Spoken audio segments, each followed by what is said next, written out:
കൂട്ടുകാരെ, വരുവിൻ, ഞങ്ങളുടെ പുതിയൊരു വീഡിയോയിലേക്ക് എല്ലാവർക്കും സ്വാഗതം. നമുക്കിന്നൊരു കടലക്കറി വെച്ചാലോ? 8 മണിക്കൂർ കുതിർത്തിയ കടല നന്നായി കഴുകി കുക്കറിലിട്ട് നേരത്തെ വെള്ളം വെക്കണേ.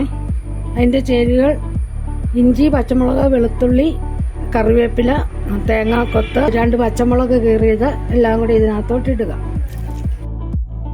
ആവശ്യത്തിന് ഉപ്പ്, മഞ്ഞൾപ്പൊടി എന്നിവയിട്ട് ഇളക്കി ഒരു 6 വിസിലാകുന്നവരെ സ്റ്റവിൽ വെച്ച് വേവിക്കുക.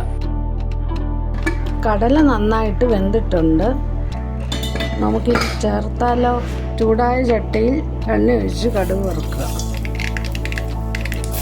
വെച്ച് നമുക്ക് ഉള്ളി, മുളകും, കരിവേപ്പില എല്ലാം കൂടെ വറക്കണം. കടുക് വറുത്തോ മൂത്ത് വന്നിട്ട് നമുക്ക് ഇപ്പുറത്ത് വെക്കാം. 1/2 ടീസ്പൂൺ മുളക് പൊടി, 2.5 ടീസ്പൂൺ കറിപ്പൊടി, ഇറച്ചി മസാലയില്ല.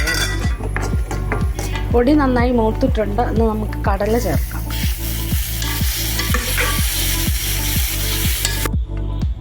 കടല ചേർത്ത് ആവശ്യത്തിന് വെള്ളവും ഒഴിച്ച് നന്നായിട്ട് തിളച്ചിട്ടുണ്ട്. നമുക്ക് സ്റ്റവ് ഓഫ് ചെയ്യാവേ.